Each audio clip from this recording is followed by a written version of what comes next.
All right, let's take a closer look at the UK economy and its outlook as Brexit looms. Let's bring in Stephen Kyle. Stephen is an associate professor at the S.C. Johnson College of Business at Cornell University. Welcome to the show. Thank you for having me. Now, as we know, in October, the goal is to have an outline for future relations, including trade, security, borders, etc., and prepare for Brexit Day on March 29th. So how close are both sides to agreeing to an outline? Well, not all that close from what we're hearing, and there does seem to be quite a bit of disarray on the British side itself. The government can't seem to agree with itself what it wants. That's why we've seen so many resignations.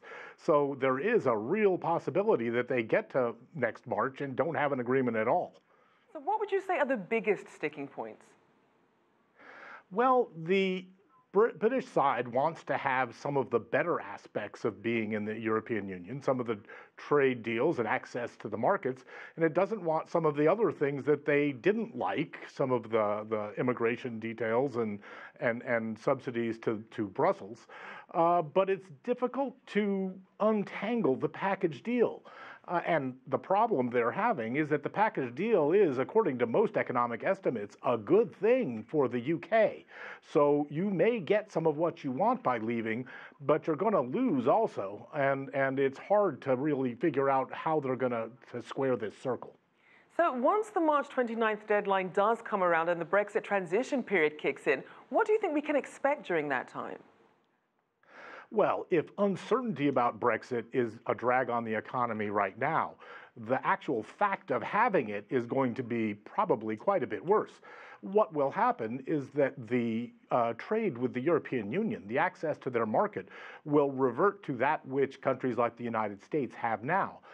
Putting a barrier between one's own economy and one of the biggest economies in the world, and certainly the one right next door, is not a good idea. There are a lot of businesses which have supply chains which go across various countries, including the UK, and all of that's going to be disrupted. Now, it's interesting because details emerged from the government and trade associations about plans to stockpile products in case of shortages if there's a no-deal Brexit. So people started stockpiling food, and retailers and drug companies started stockpiling products. What do you think of this strategy? Well, I think it's hard to predict what the shortages actually will be at this point, although perhaps some of them are easier to see than others. But if people are actually stockpiling goods ahead of something they're afraid might happen, that's not a good sign. What we would like to see is an efficient production where people don't have unneeded inventories and they don't have to take precautionary measures that cost them money in case of an outcome that they don't like. So how are businesses adjusting their longer-term plans, given that there's so much uncertainty at this point? Well, if I were a business and looking for a place to invest, I certainly wouldn't want to break new ground in the UK right now with all of that uncertainty. I'd rather have my new factory on the continent where there's free access to all of those markets, and the UK may or may not have access to it later on. Basically, it comes down to the fact that the UK probably needs the EU a lot more than the EU needs the UK. Now, we've already seen the Bank of England taking some action. A lot of people not really sure why, given the current situation and the uncertainty over Brexit. So what would you say are the biggest concerns about what will happen to the UK economy going forward? Well, certainly trade-exposed sectors are going to be hit the hardest. And those which have a big market on the continent certainly aren't happy at the moment with all of the uncertainty about what their future might hold. The Bank of England would like to have room to maneuver to lower interest rates in the event of an adverse outcome. And I think that is even stronger, that desire, because we may well be nearing the top of the business cycle. Now, I don't know, nobody can say for a fact whether that's going to happen, but there's been good news all round. There's no question that the US is doing well. The UK has just had some good news. But you have to wonder how much lower unemployment can go and how long this can be going on.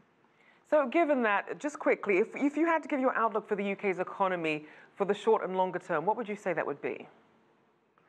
Well, in the short term, I would say continued uncertainty. This doubling of growth, as we heard from one of your previous commenters in the last quarter, is certainly a good thing. I don't put a lot of stock in one quarter's growth statistics, but that's certainly not bad, but not spectacular either. In the longer term, I think it entirely hinges on what happens to the negotiations and what kind of exit we see in March of next year. And in fact, whether we end up seeing an exit at all, because there is talk of another referendum, of trying to delay it, and there's uncertainty even which road we'll end up going down. Well, thank you so much for your insights. Stephen Carr there of the S.C. Johnson College of Business at Cornell University.